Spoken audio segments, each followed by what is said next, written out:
power, you can't banish military power. You can't ban nukes. I've been in diplomacy for decades. I insist that power is used with restraint and responsibility. I think that I can tell you, I can give you this first-hand testimony that when women and youths, I've been quoting this figure according to a survey conducted by the United Nations Development Program, are 64% of Pakistan's population. 64% of your population is below the age of 30, which is about 130 million. 13 crore. So I would say when women and youth and their representatives show up in the British Parliament or US Congress and speak up for Kashmir, that makes an impact. Encourage women and youth to become spokespersons for Pakistan and for Kashmir. Another theme that I want to highlight is that I'm a student of literature, and I would say literature doesn't have to be arcane, for God's sake. It should not be cluttered with difficult terminology. I mean, you read a short story and you do not understand what it's saying, or you listen to a verse and you're clueless about what the poet has said. So I would say that literature should be written for ordinary people. You have so many folk songs or popular movie songs. Why? Because you understand them, you can relate to them.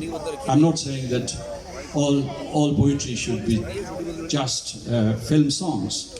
But what I'm saying is that literature should be understood by ordinary folks, even if they are not literate.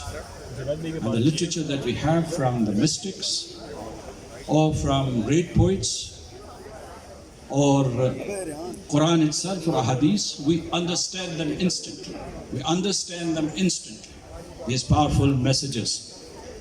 I think that it is the responsibility of literary artists and artists to promote respect for tolerance and diversity.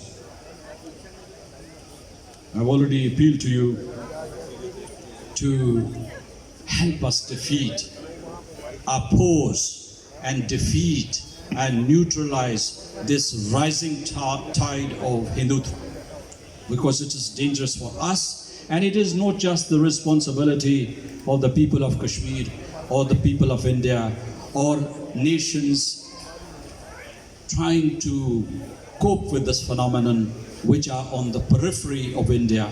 It is the responsibility of the entire international community to oppose this tide. My last message is, for God's sake, don't apologize for Pakistan. Do criticize and castigate, and there should be negative feedback, but give positive feedback about Pakistan also. Because if you sell yourself short, or if you tell the world that we are bad guys and we are probably the worst guys in the world, and then after